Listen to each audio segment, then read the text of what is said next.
U modulu razrada znanstvenog rada govorit ćemo o upravljanju vremenom.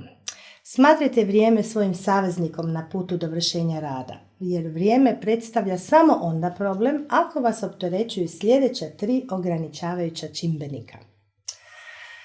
Prvo uvjerenje koje nas ograničava je da se može pisati samo onda kad ste dobre volje i kad ste silno nadahnuti. To je netočno. Počnite jednostavno pisati jer samo tako ćete dobiti inspiraciju u jednom trenutku.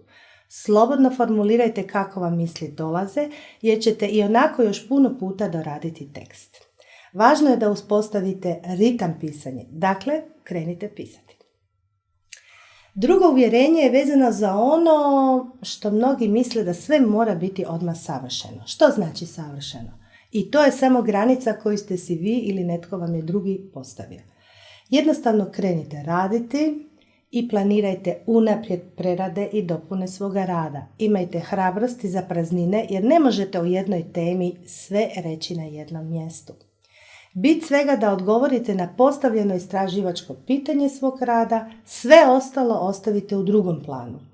Amerikanci često kažu izreku read for change, not for defense, što bi u ovom kontekstu značilo da trebate čitati i iščitavati tekstove da promijenite nešto u svom radu, a ne da trošite vrijeme da se branite od nečega.